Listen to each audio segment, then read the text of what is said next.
Bien-aimés, je vais vous parler de la longévité de la vie. C'est vrai que c'est un sujet dont on entend de plus en plus parler, mais qui peut répondre à ce problème si ce n'est que le Créateur, celui qui accorde le souffle de vie à l'homme? De nos jours, l'homme est au produit anti-vieillissement et il met tout son comble, même son ingéniosité, à trouver des moyens de retarder au maximum l'arrivée de la mort. On parle de plus en plus des vertus du sport, du fait d'éviter de manger gras, des crèmes anti-rides sont à la mode. Tout ça est bien. Mais comme toujours, les hommes s'agitent beaucoup et ils oublient l'essentiel, se tourner à Dieu, car c'est lui qui détient toutes les solutions. En effet, l'homme ne s'est pas créé lui-même. Quoi donc de plus normal que de s'adresser au Créateur? Comment faire pour vivre plus longtemps? Dieu a révélé dans sa parole des secrets qui sont constamment éprouvés de génération en génération. Notre comportement et la durée de vie ont un lien. Deutéronome 22 au verset 7, le psaume 34, verset 12, et l'évangile de Luc 12, verset 25. À partir de cette écriture, on peut dire qu'il est vrai que Dieu connaît le nombre de nos jours que nous allons passer sur cette terre. Car il est à la fois au début et à la fin de toutes choses. Il est l'alpha et l'oméga. Si le nombre de nos jours est coulé dans le ciment, la vérité est que seul Dieu peut abréger la vie d'une personne comme il a fait pour Enoch, en la levant ou la rallonger, par exemple pour le cas d'Ézéchias, qui a rappelé à Dieu son dévouement, son bon comportement dans son service, et Dieu lui a rallongé ses années. Nos inquiétudes ne peuvent pas rallonger nos vies. C'est plutôt l'effet contraire qui va se produire, parce que plus on est inquiet, moins longtemps on a à vivre. Donc le mauvais comportement va raccourcir notre vie. 1 Corinthiens 11 au verset 28, on peut en déduire que notre comportement peut donc influencer le nombre de jours qui nous sont destinés. L'apôtre Paul, sur la base de ses connaissances, a conseillé à Timothée de prendre un peu de vin pour aider ses problèmes de digestion. 1 Timothée 5 au verset 23. Alors, si Dieu arrive à faire que les cellules vieillissent moins rapidement, cela veut dire qu'on peut vivre plus longtemps, jusqu'à 120 ans, et être aussi solide que celui qui a 40 ans. La parole de Dieu a des effets sur la longévité, des effets de rajeunissement. Dieu nous rajeunit et donne de l'envol comme l'aigle. Le psaume 103 au verset 5. C'est lui qui rassasie de bien ta vieillesse, qui te fait rajeunir comme l'aigle. La parole de Dieu nous dit que Dieu rafraîchit nos os et restaure nos muscles. Le Proverbe 3, verset 8, nous dit « Ce sera ta santé pour tes muscles et un rafraîchissement pour tes os ».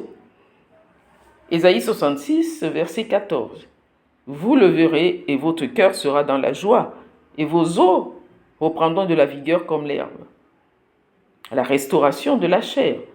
2 Rois, chapitre 5, verset 14. Il descendit alors et se plongea 7 fois dans le Jourdain, selon la parole de l'homme de Dieu, et sa chair redevint comme la chair d'un jeune enfant. Par contre, si nous détruisons nos corps, Dieu nous détruira, parce que nos corps sont le temple du Saint-Esprit. Nous devons en prendre soin. Ça ne veut pas dire qu'il faut devenir narcissique. La famille, cette structure, exerce un effet psychologique sur la longévité.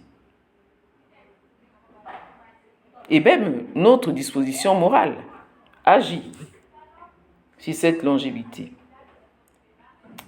La parole de Dieu nous dit aussi que pour vivre plus longtemps, il faut honorer ton père et ta mère. Exode 20, verset 12, Éphésiens 6, verset 2.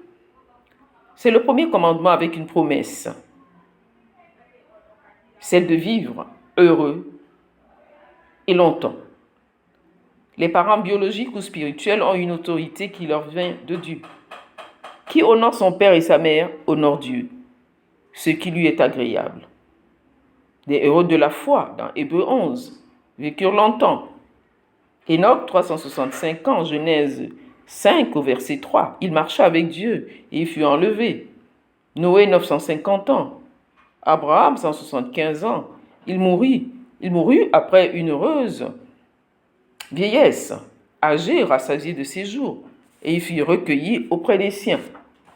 Honorer Dieu, c'est honorer ses parents, c'est obéir à sa parole. Sa parole, elle est vérité, elle est certaine, et il veille sur sa parole pour l'accomplir. Dieu te dit, abandonne la colère, car elle assombrit ton visage. De rides très tôt, et te garantit des maladies, l'hypertension, les affections cardiovasculaires. Ne t'inquiète de rien. Philippiens 4, verset 6. L'inquiétude et les soucis sont une carie pour les os. Dieu te demande de pardonner à ceux qui t'ont offensé. Celui qui a du mal ou ne veut pas pardonner ne vivra pas longtemps. C'est scientifiquement prouvé. Le manque de pardon a des effets. L'arthrose, le rhumatisme, les problèmes rénaux, les maladies du sang. Ne fais pas de mal ou ne sois pas méchant. Le psaume 37, du verset 1 au verset 2. Les méchants prospèrent pendant un temps, mais observez que leurs vies sont écourtées, et même celles de leur postérité. Même s'ils vivent longtemps, c'est Dieu qui leur accorde la grâce pour se repentir. Il faut vivre pour ce pourquoi on a été créé. Dieu nous a créés pour un but. Nous ne sommes pas le fruit du hasard. C'est afin de le découvrir et d'accomplir les bonnes œuvres qu'il a préparées d'avance pour nous. Éphésiens 2, verset 10. Si on s'obstine à vivre sa vie comme on le veut, sans égard pour le but du Créateur, et pourquoi celui-ci serait motivé à nous maintenir sur cette terre longtemps? Nous serions inutiles, que nous porterions aucun fruit. Dieu nous donne de bonnes dispositions dans sa parole par rapport à la longévité. Dès l'origine, il a eu en lui la pensée de notre bonheur. Il veut que nous le vivions le plus longtemps possible. Alors c'est à nous de faire le choix pour y arriver. Nous sommes responsables de notre longévité. Soyez abondamment bénis.